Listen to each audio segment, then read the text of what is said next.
네, 우리가 수요일 날 계속해서 지금 레위기의 말씀을 보고 있는데 레위기 11번째 시간입니다. 이 11번째 시간에 이제 7장을 마무리하면서 7장까지 이제까지 하나님께서 제사를 지내라고 했던 5대 제사와 그 제사를 드리는 상황 속에서 드려지는 제물들에서 말씀하시면서 7장의 이제 마무리로 화목제에 드려지는 예물들에 대해서 그리고 그 예물이 들려지고 하는 것들을 통해서 우리에게 말씀을 주고 계십니다.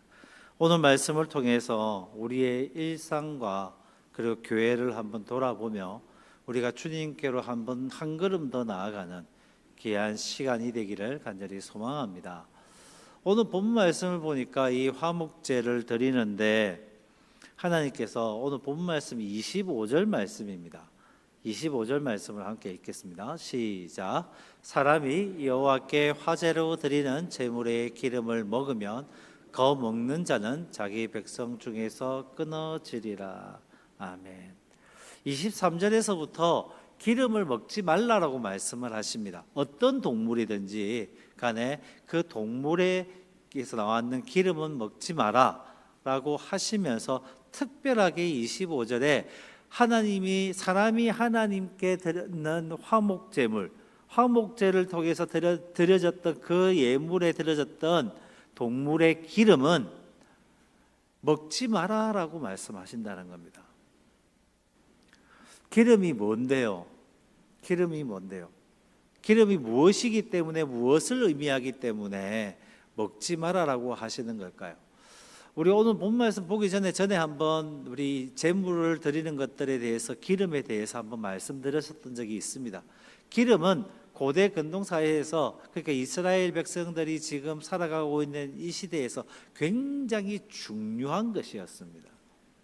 기름은 요리할 때도 쓰였고요, 등불을 밝힐 때도 쓰였고요, 참 많은 곳에 필요했던 것이 기름이었는데 그 기름을 사람이 하나님께 특별히 화목제로 드렸던 그 동물에게서 나온 기름은 먹지 말라라고 하신다는 거예요. 기름이 굉장히 중요한 것이었습니다. 그 시대에 가장 가치가 있는 것들이었고, 어떻게 보면은 그 기름을 가져다가 시장에다가 내다 팔면은 자기에게 이익을 주는, 경제적인 이익을 줄 수 있는 물품이기도 하였습니다. 그런데 이것을 먹지 말라라고 한다는 것이죠. 실제로 제사에서 기름을 하나님께 드리는 것은 제일 처음 어디에서 성경에 나오냐니까 여러분 다 아실 겁니다. 우리 최초로 가인과 아벨의 제사에서 나옵니다. 창세기 4장 4절 말씀을 한번 보겠습니다. 다 함께 읽습니다. 시작. 아벨은 자기도 양의 첫 새끼와 그 기름으로 드렸더니 여호와께서 아벨과 그의 제물은 받으셨으나. 아멘. 아벨이 그러니까 처음 제사를 드릴 때 그냥 그 고기만, 첫 새끼만 드렸던 것이 아니라 그 기름도 같이 드렸다라고 한다는 거예요. 굉장히 중요하고 소중하고 정말 아낄 수 있고 나의 재산이 될 수 있는 귀중한 것을 하나님께 드렸다라고 한다는 거죠. 그러니까 그 드렸는 것은 하나님 앞에 드린 것을 먹지 마라라고 하신다고요. 왜 그러실까요?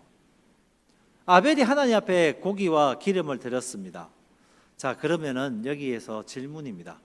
하나님한테 바쳤으니까 이 기름은 누구의 것입니까? 하나님의 것이죠. 아무리 귀중하고 아무리 소중한다 하더라도 이거는 하나님 앞에 바쳤으니까 하나님의 것을 자기의 마음대로 먹으면 됩니까? 안 됩니까? 안 된다라는 거예요.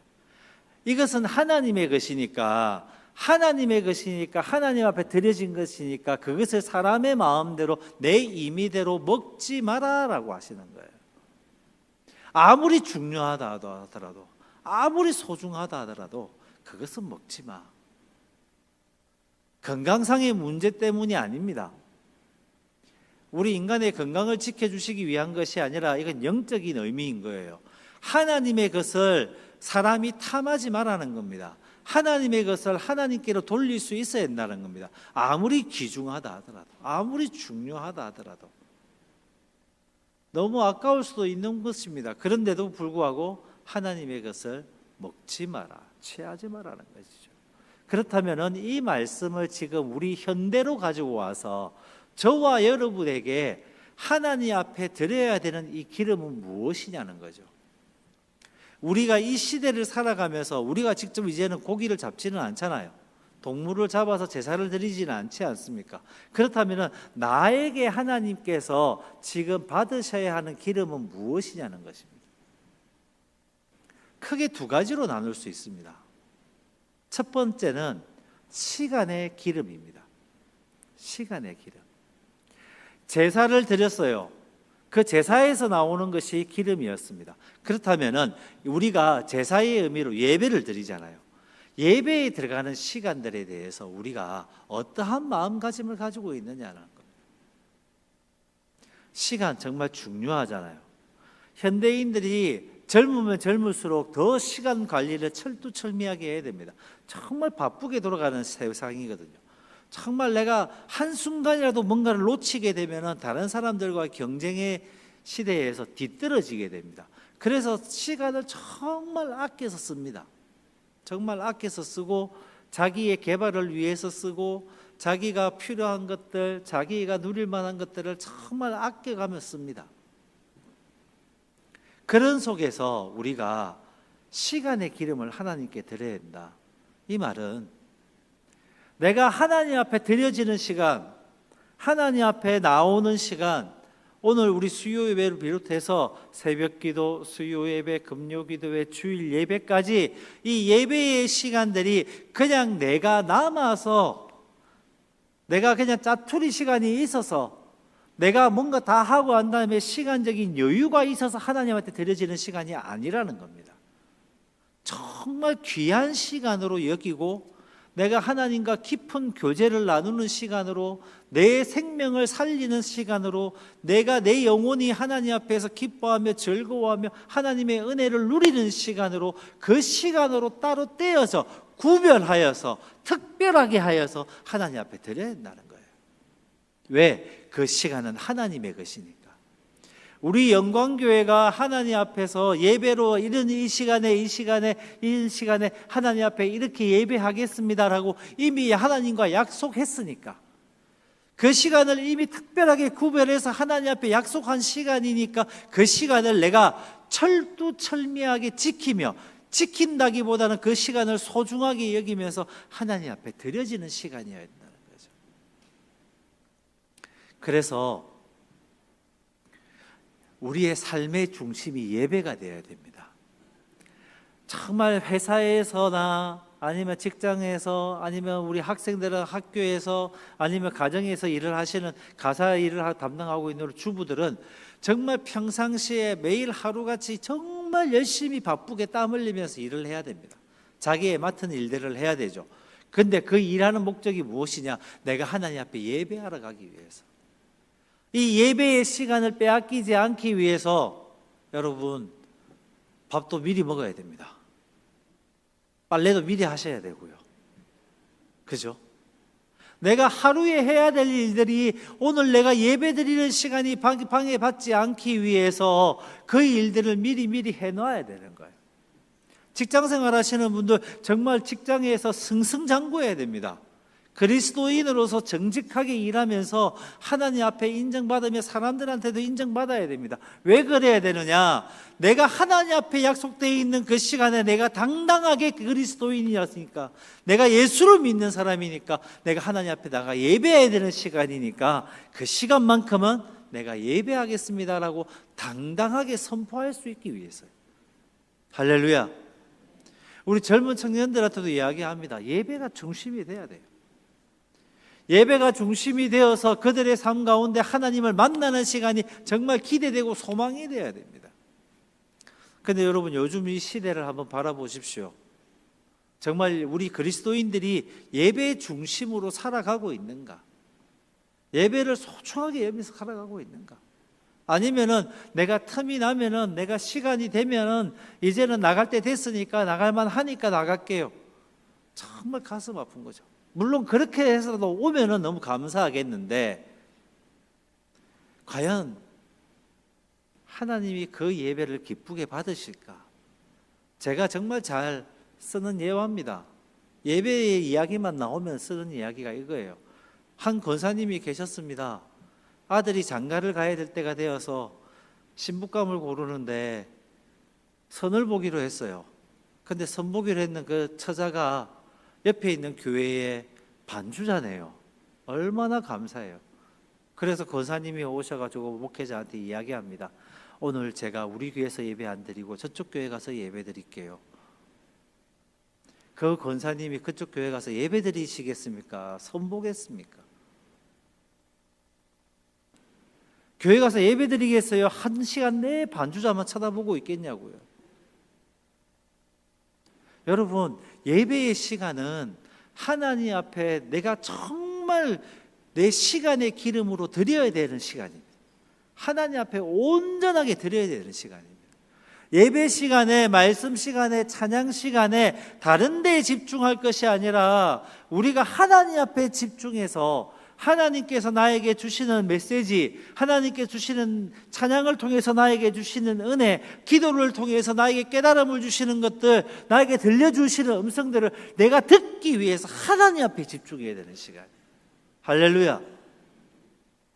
그래서 우리가 예배를 통해서 내 시간의 기름을 하나님 앞에 드려야 되는 거예요. 여러분, 가정사가 바쁘지요. 시간이 지나면 지날수록 우리 친척들, 조카들이 결혼도 하고 하다 보니까 주일날 결혼식도 하고 참 얼굴 내비쳐야 될 때가 많지요. 참 많습니다. 그럴 때 여러분, 담대하게 하나님의 시간을 여러분 내가 빼앗아 먹지 마십시오. 하나님한테 드려야 되는 거예요. 내가 예수 믿는 사람이니까 미리 축하하십시오. 미리 축하하시고, 여러분 요즘 결혼식에 축의금만 보내는 게 제일 좋습니다. 밥값이 너무 비싸가지고 안 오고 축의금만 보내주는 거 가장 좋아합니다. 가정사 있어요. 가정사 있는데 그것이 정말 중요합니다. 그런데 그 중요한 것이 내 예배를, 내 신앙을 깎아먹어서는 안 된다는 거예요. 하나님의 시간을 빼앗아서는 안 된다는 거예요. 할렐루야. 우리가 하나님께 나의 귀한 이 시간의 기름을 온전하게 드릴 수 있는 믿음이 있기를 간절히 소망합니다. 두 번째로 우리가 하나님 앞에 드려야 되는 기름은 재정의 기름입니다. 재정의 기름이에요. 이 많은 현대인들이 정말 물질에 대해서 물질의 노예가 되고 정말 물질이 귀하다는 것을 알고 있기 때문에, 물질이 참 귀한 시대가 되어버렸기 때문에 이 물질을 하나님의 것으로 인정하고 하나님께 돌려드리는 거에, 올려드리는 것에 참 인색해져 버렸습니다. 하나님의 것입니다. 기름, 그 시대에도 귀한 것이었어요. 기름이 없었으면은 등에 밤에 캄캄하게 지내야 합니다. 요리를 하는데도 필요했던 겁니다. 먹을 때에도 사용되었다는 것이죠. 그럼에도 불구하고 하나님께 것은 하나님께로 돌려야 한다.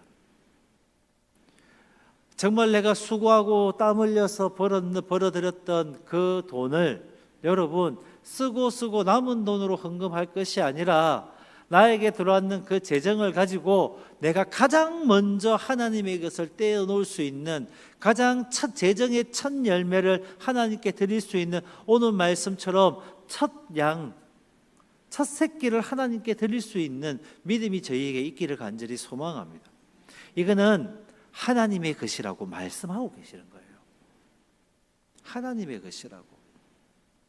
그래서 재정 때문에 여러분, 하나님 앞에 바쳐지는 헌금 때문에 여러분 시험에 들지 마십시오. 왜냐하니까 이건 하나님의 것이라는 거예요. 내 게 아닙니다. 내 것이 아닌 것을 하나님께서 요구하시는데 뭐가 그렇게 아까운 겁니까? 그것이 없으면 못 살아갈 것 같다고요? 아니요. 그것이 없어도 살아가게끔 하시는 분이 하나님이십니다. 할렐루야. 우리는 그렇게 살아가야 돼요. 하나님의 것을 하나님의 것으로, 하나님의 시간을 하나님의 시간으로, 하나님의 물질을 하나님의 물질로 인정할 수 있는 믿음이 있을 때 우리의 삶이 예배가 되고 우리가 하나님 앞에 올려드려질 수 있는 거예요. 우리의 삶의 모든 예배가 하나님께 올려드려지기를 간절히 소망합니다. 그렇게 하나님께서 기름을 먹지 마라, 이것은 내 것이니까, 하나님의 것이니까 먹지 마라라고 말씀하시면서 우리 하나님께서 하시는 것이 예배자가 드린 화목 제물 중에서 좋은 고기인 가슴 부위와 우편 뒷다리를 그 사역을 담당하는 제사장에게 돌리라고 말씀하십니다. 오늘 본문 말씀 31절 32절 말씀을 보겠습니다. 함께 읽습니다. 시작. 그 기름은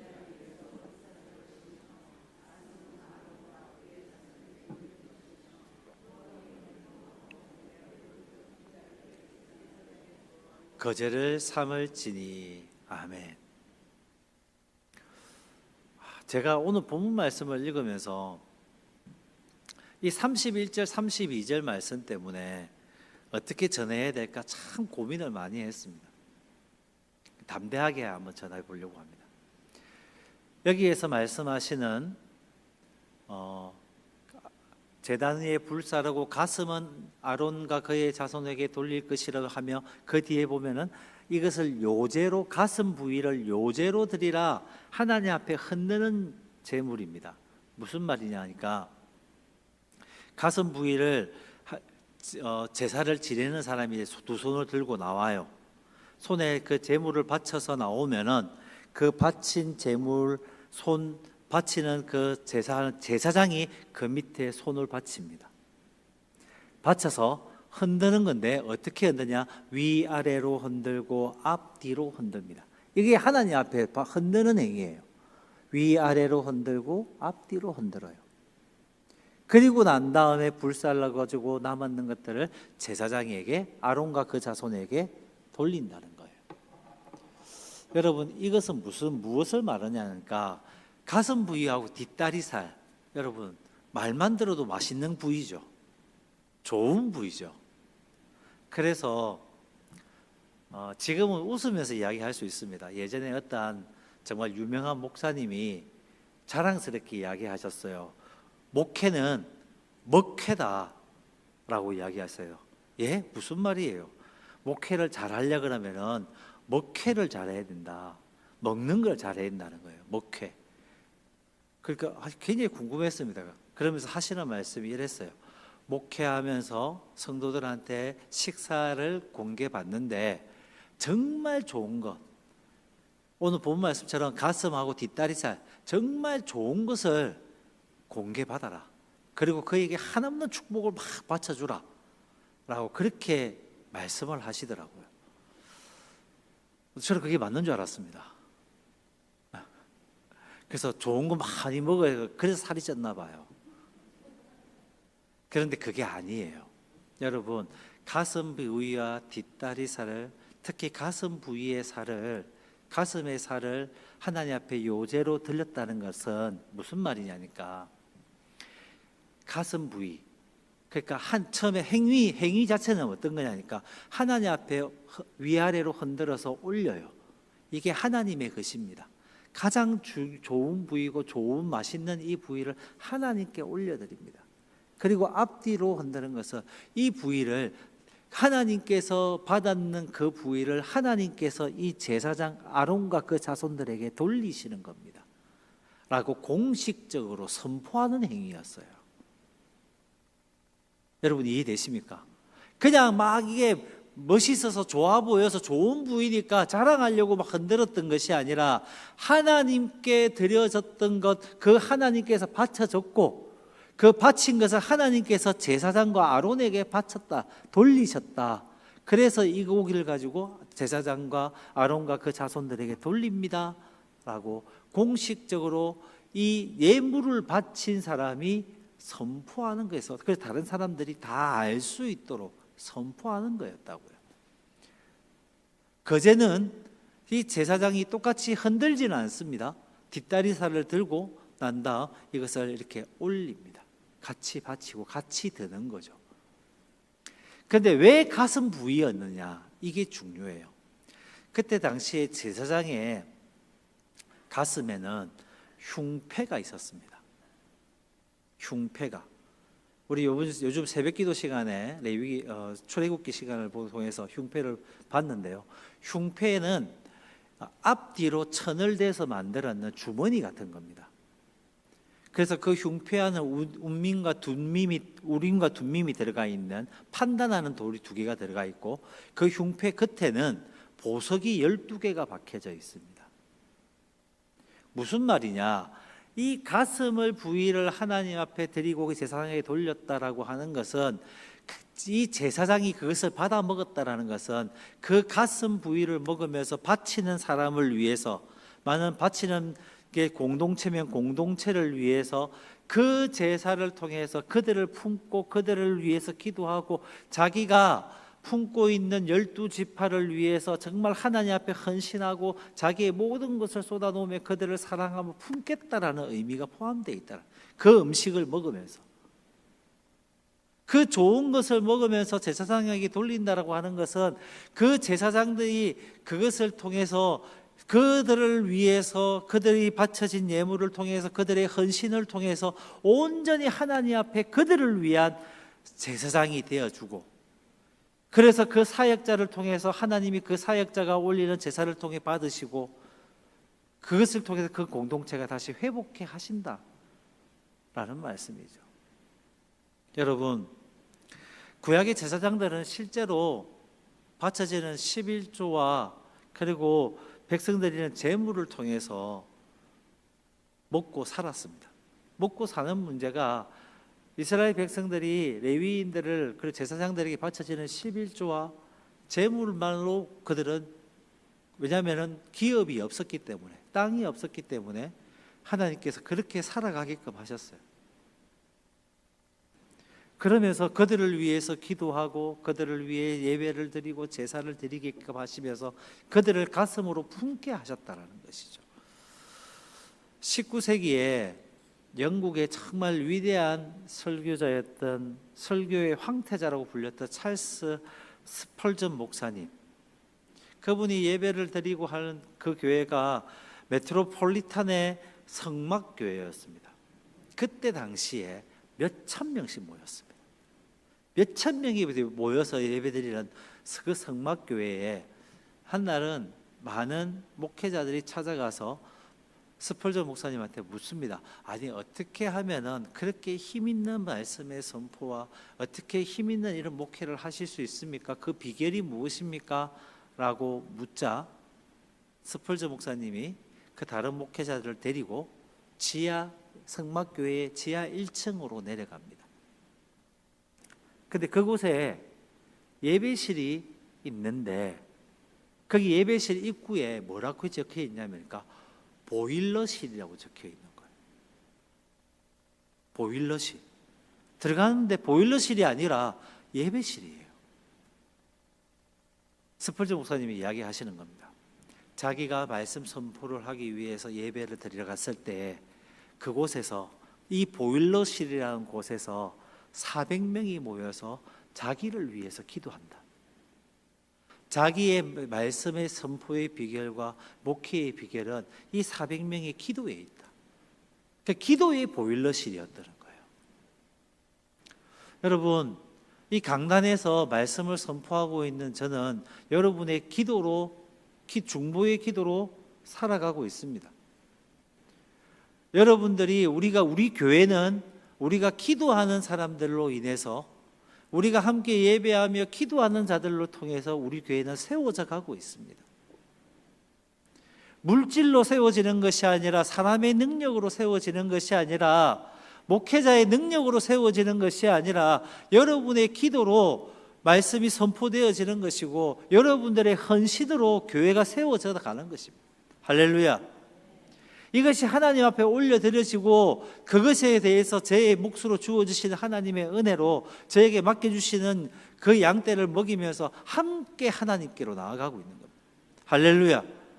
저는 목회자는, 저의 목회는 우리 성도들과 함께 하나님 앞에 어떻게 예배할 것인가를 고민하는 것이 목회라고 생각합니다.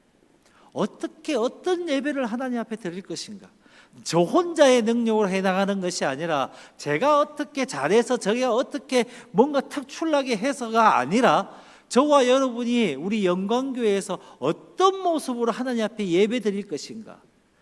이것에 대한 깊은 연구와 깊은 고민과 기도하고 하나님 앞에 나아갈 때 그 목회는 건강한 목회가 될 것이며 우리 교회는 건강한 교회가 될 줄 믿습니다. 여러분들의 기도와 헌신이 저를 살릴 것이고 우리 교회를 살릴 줄 믿습니다. 이러한 교회가 되기를 간절히 소망합니다. 마지막으로 오늘 본 말씀 26절과 27절 말씀을 한번 보겠습니다. 26절, 27절 함께 읽습니다. 시작. 너희가 사는 모든 곳에서 새나 짐승의 피나 무슨 피든지 먹지 말라. 무슨 피든지 먹는 사람이 있으면 그 사람은 다 자기 백성 중에서 끊어지리라. 할렐루야. 피를 먹지 말라고 하십니다. 아까 제단에 바쳐진 기름을 먹지 말라고 하시고 이제는 모든 동물들의 무슨 피든지 그 피를 먹지 말라고 하십니다. 피를 먹지 말라고 하시는 이유는 딱 한 가지입니다. 피는 생명의 근원이거든요. 그렇잖아요. 무슨 생명체든지 간에 무슨 동물이든지 사람인 모든 사람은 피가 없으면 죽게 됩니다. 피가 모자라면 죽게 됩니다. 피가 마르면 죽게 됩니다. 피는 생명의 근원입니다. 근데 그 피를 먹지 말라고 해요. 그러니까 생명은 누구의 것이에요? 하나님의 것이거든요. 생명은 그 생명을 있게 하신 분도 하나님이시고 가져 거두시는 분도 하나님이시라. 그러니까 피를 먹는다는 것은 하나님의 것을 내 마음대로 한다는 거예요. 하나님만이 주관자가 되시는데 하나님만이 주인이 되시는 그 피를 내 마음대로 하지 말라는 겁니다. 그러면 구약시대 때 피가 사용되었던 부분이 언제예요? 제사를 드릴 때입니다. 제사를 드릴 때 그 피를 제단에 바르거나 그 피, 제물로 바쳐진 그 피를 뿌리거나 할 때 사용되었던 게 피죠. 그래서 절대로 마시지 말라고 하십니다. 절대로 마시지 말라고 그러세요. 왜? 그 피는 구별되어 있는 하나님께서 특별하게 구별하셨고 하나님의 것이라고 하는 생명이 들어가 있는 것이기 때문에 먹지 말라고 하시는 거예요. 그런데 여러분 한번 잘 생각 한번 해보십시오. 신약 시대가 와가지고 주님이 이 땅에 오셔가지고 하셨는 말씀들이 있잖아요. 우리 마태복음 26장 27절 28절 말씀 한번 볼까요? 함께 있습니다. 시작. 또 잔을 가지사 감사 기도하시고 그들에게 주시며 이르시되 너희가 다 이것을 마시라. 이것은 죄 사함을 얻게 하려고 많은 사람을 위하여 흘리는 바 나의 피 곧 언약의 피니라. 아멘. 이것은 마셔. 내 피는 마셔. 내 피는 언약의 피니까 모든 사람을 살리는 언약의 피니까 이 피는 마셔라 라고 하시면서 요한복음 6장 54절 말씀 보겠습니다. 함께 읽습니다. 시작. 내 살을 먹고 내 피를 마시는 자는 영생을 가졌고 마지막 날에 내가 그를 다시 살릴. 아멘. 그 생명의 구원이 되고 내 죄를 씻기 위해서 그 바쳤던 제물의 피는 절대로 먹지 말라고 그 피에 대해서는 하나님께 금하셨는데 기름도 금하시고 피도 금하셨는데 주님께서는 내 피는 먹으라고 하시는 거예요. 주님께서 말씀하신 그 언약의 피는 마시고 주님께서 흘리신 그 살과 피를 먹으면서 영원한 생명을 가지라. 다시 말해서 우리가 주님의 피를 먹고 주님께서 주시는 그 은혜를 누리며 예수 그리스도로만 우리는 구원을 얻을 수 있는 존재라는 겁니다. 구약시대 때는 그 제물을 바침으로 인해서 구원을 얻었다면, 죄의 용서를 받았다 한다면 지금 우리는 그 피를 먹지는 않지만은 그 주님의 그 보혈의 피로 깨끗함을 받아 구원받은 백성이 되었으니 그러면 우리가 누구를 위해서 무엇에 집중해야 될 것인가를 알아야 한다는 것이죠. 우리의 생명은 주님의 손에 달려 있습니다. 할렐루야. 우리의 영혼은 내가 주님과 함께 동행할 때에 승리합니다. 살아납니다. 내 영혼은 주님의 보혈의 피를 마실 때에, 그 주님의 보혈의 피로 나를 적실 때에 내가 주님과 함께 동행하며 성령으로 충만하며 내가 그 구원을 정말 주님 앞에 두렵고 떨리는 마음으로 구원을 이루어 나가고자 할 때에 주님과 동행하게 됩니다. 저와 여러분이 정말 하나님께 드려지는 것 정확하게 구분하고 그 구별된 것들을 통해 가지고 하나님께서 나에게 원하시는 헌신의 삶들을 하나님에게서는 하나님께로 돌릴 수 있는 믿음이 있으며, 나를 위해 피 흘려주신 그 주님을 바라보고 내가 주님께로 한 걸음 더 한 걸음 더 주님을 닮아가는 모습이 저와 여러분에게 있기를 간절히 소망합니다. 주님께서는 가장 귀한 피를 저와 여러분을 위해서 흘려주셨습니다. 이미 그 보혈의 피로 우리의 죄를 씻어 주셨습니다. 그 십자가를 지심으로 우리의 모든 죄를 감당하셨고 우리를 구원받은 백성으로 주님께서 삼으신 줄 믿습니다. 그러하다면은 나의 주인 되신 그 주님 앞에 정말 소중한 기름을 드리고 시간의 기름과 재정의 기름을 드리며 나에게 원하시는 그 귀한 헌신의 삶을 하나님 앞에 드릴 수 있는 저와 여러분이 되기를 간절히 소망합니다. 마지막으로 여러분, 이 새의 이름을 아십니까? 새 사진이 있는데요. 이 새의 이름을 아세요? 진짜 특이하게 생겼죠. 우리나라에서는 거의 볼 수 없는, 동물원에 가서야 볼 수 있는 펠리컨이라는 새입니다. 네. 이 주머니가 굉장히 커서 뭐든지 막 삼키려고 해요. 그런데 이 펠리컨 이 사진을 왜 보여드리냐니까, 예전에 초대교회 시대 때 성도들이 자신이 핍박받으면서 카타쿰이라는 그 지하 동굴에서 숨어서 살았습니다. 예수 믿는 게 들키면 죽기 때문에. 근데 그 카타쿰에 이 펠리컨 큰 새 그림이 많았어요. 왜냐니까 이 펠리컨이 사람들이 살아가는 세상 속에 가뭄이 오고 고난이 닥쳐가지고 먹을 것이 많이 없을 때 새끼를 놓습니다. 새끼를 놓으면 이 펠리컨은 어떤 습성이 있냐니까 저 긴 부리 가지고 자기의 살과 피를 내어서 새끼를 먹입니다. 그 모습이 마치 주님과 닮았다, 주님이 우리를 위해 피 흘려 주신과 우리를 구원하심의 모습과 닮았다라고 해서 그 주님을 생각하면서 펠리컨 그림을 많이 그렸다고 합니다. 여러분, 우리는 우리의 삶 가운데 어떤 그림을 그리고 살아갑니까? 펠리컨 그림을, 우리에게 있는 펠리컨 그림들은 어떤 그림들입니까? 내가 주님을 생각하면서 나의 삶 속에서 그려내고 있는 그 그림, 남은 3일 기간 동안에도 잘 그리셔서 주님께 영광 돌리며 하나님께 기쁨과 즐거움이 되는 저와 여러분이 되기를 간절히 소망합니다. 우리 영광교회가 더욱더 하나님께 칭찬받는 교회가 되기를 주님의 이름으로 축원합니다. 기도드리겠습니다.